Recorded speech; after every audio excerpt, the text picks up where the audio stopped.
For years, the concept of professional value was incredibly predictable. Think about the unwritten contract of the corporate world we all grew up in.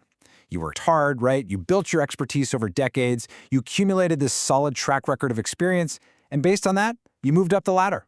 That was literally the foundational equation of our careers.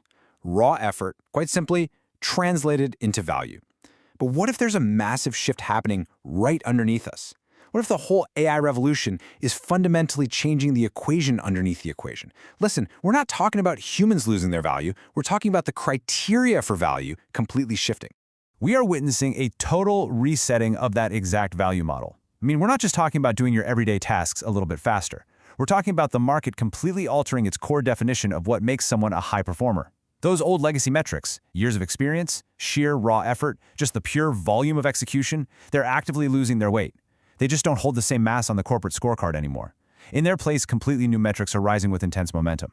We're talking about AI leverage. We're talking about judgment, adaptability. The core thesis of this explainer is a profound realization. The market is beginning to reward completely different things than it did just a few years ago. AI isn't simply changing how we do our work. It's fundamentally changing what work is actually valued. And honestly, that changes absolutely everything about your career trajectory. Hold on, stop for a second and just challenge yourself right now. Is your value still being measured by the exact same criteria it was 5 years ago? If you're a manager, an executive, or a creator, are you still operating under this old assumption that your raw, grinding hard work is your primary asset? Are you relying on a completely outdated scorecard to prove your worth? Tell us in the comments. We really need you to reflect on your personal career metrics right now and let us know if you're feeling this shift, because this is the deeper reality we absolutely have to confront today. All right, let's move into Section 1, Scarcity and Value Migration, when access expands. Let's set a historical baseline here so we can really understand what's shifting. Historically, professional value came almost entirely from scarcity. If you want to understand why you get paid what you get paid, you have to understand this one principle. If very few people could do something well, if a specific capability was just incredibly rare to find in the talent pool, that capability naturally carried an immense premium. That scarcity was the absolute anchor of human professional worth. It lived in rare knowledge, complex execution, and high-level decisions. If you had the specialized knowledge, you were highly valued simply because it was hard to find. But look at the shift to AI-driven abundance.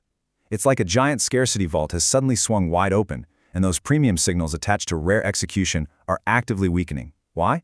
Because AI systems are democratizing access to those exact capabilities. When a system can rapidly replicate a capability that used to take a human 10 years to master, well, it's no longer scarce. It becomes abundant. And when capabilities become abundant, the foundational economics of scarcity completely flip. Scarcity itself is migrating. So let me throw a macro challenge your way. If access expands globally, if everyone suddenly has widespread access to these incredibly powerful AI systems, does value stay attached to the same things? Think about it. If anyone can generate advanced code or spin up a brilliant strategy document in a matter of seconds, is the sheer raw ability to do those things still valuable?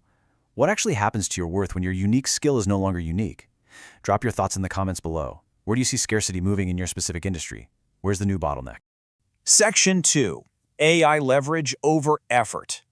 This is arguably the most dramatic and visible shift we are seeing in the modern corporate world right now. We're moving away from an era that rewarded raw manual rigor to an era that exclusively rewards leverage. Picture this massive widening output gap. On one side, you have the traditional effort treadmill. It's the old way of working, relying on long hours, sheer volume, and manual rigor. It's exhausting, and honestly, the output stays relatively flat. Now compare that to the AI leverage multiplier. It's a completely different game. In an AI-enabled environment, someone using systems intelligently is going to drastically, and I mean drastically, outperform someone who is simply applying unleveraged manual effort. The person leveraging AI isn't necessarily working harder or sweating more. They are working with massive, amplified leverage. Leverage is literally outranking effort in the marketplace. And let's be crystal clear, this isn't just some neat little productivity hack. This is a total systemic redefinition of professional value.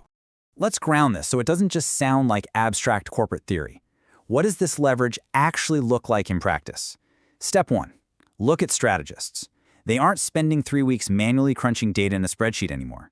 They're using AI for scenario modeling, running 10,000 market permutations in a few minutes.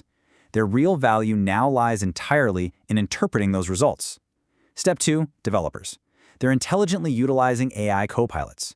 The raw manual coding effort is almost eclipsed by their ability to guide the AI to build faster, cleaner, and more securely. Step 3, managers. They're moving out of simple head counting and into deep orchestration roles. They're orchestrating these incredibly complex workflows between human talent and autonomous AI agents. And finally, step 4, leadership. Executives are using decision augmentation, leveraging AI to synthesize massive global market datasets to make sharper, faster decisions. In every single one of these scenarios, the value is coming significantly less from raw grinding effort and almost entirely from amplified leverage.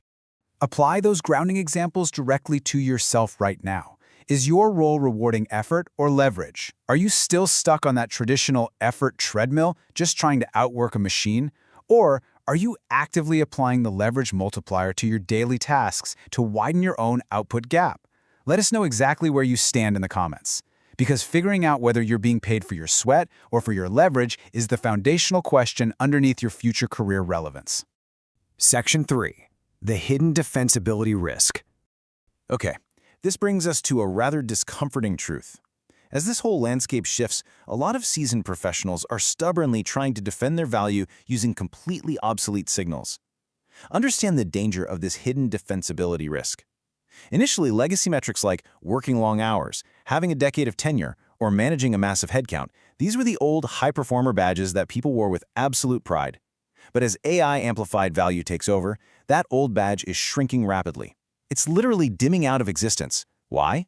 Because defending those old signals is becoming a critical career risk. Markets are actively rewriting the rules to reward better judgment, faster adaptation, and higher leverage. If you're banking your career defensibility on the sheer size of your team or the sheer amount of hours you sit at your desk, you're completely misreading the current environment, and frankly, you are putting your career at massive risk. Let me ask you directly, and I want you to be totally honest with yourself here. Are your old signals still creating a premium? That prestigious award you won 5 years ago, or that specific technical execution skill you mastered right before AI learned to do it in 5 seconds, is the market actually still paying a premium for it? Or are you resting comfortably on legacy corporate metrics that are rapidly losing their weight? Share your take in the comments. We really want to know what old signals you think are dying out right now in your specific sector. Actually, I want to follow that up immediately with an even sharper challenge. Are you protecting what markets may be rewarding less? It's human nature, right? We protect what we know. We try to build this defensive moat around our past achievements. But if the market simply doesn't care about those achievements anymore, your moat is completely useless. The real danger here isn't that human value is disappearing. The danger is that you're misreading what creates value today. Are you guilty of this? Be honest and let us know your thoughts below. Moving into Section 4, the new value premium. Let's pivot away from the risk for a minute. We've talked a lot about the risk of career obsolescence, but let's talk about the massive strategic opportunity sitting right in front of us. If old value signals are weakening and dropping out of the equation, it means new premiums are actively forming.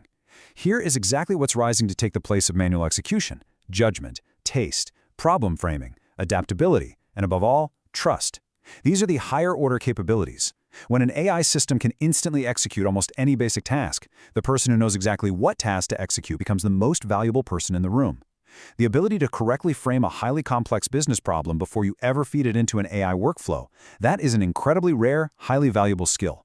Having the refined taste and judgment to look at AI-generated output and say, okay, this is factually correct, but it totally lacks the human nuance our clients need, that carries a massive market premium. And trust. AI cannot generate human trust. Remember, the future doesn't reduce human value. It simply changes where that value concentrates. And right now, it is concentrating heavily in these specific hard-to-commoditize traits. Which brings us to a critical definition. Higher-order value represents capabilities that are harder to commoditize, moving upstack as routine execution becomes abundant. Think about a pyramid.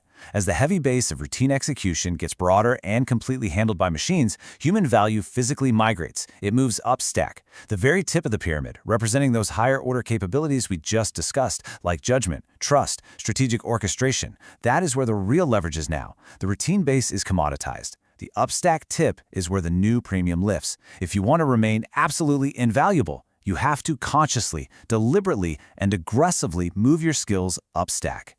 So, I want you to locate your personal defensibility right now. Picture that pyramid in your mind and ask yourself, what part of your value remains scarce? When routine execution is fully commoditized by AI across your entire industry, what is it about you, specifically, that cannot be easily replicated by a machine? What is your personal upstack value? Don't just watch this passively. Really think about it. Identify your upstack value and sound off in the comments below. And strategically, are you strengthening what markets are rewarding next? Because it's not nearly enough to just know what the new premium is, you have to actively build those new muscles. Are you working on your problem framing skills? Are you increasing your adaptability? Are you actively learning how to maximize your AI leverage?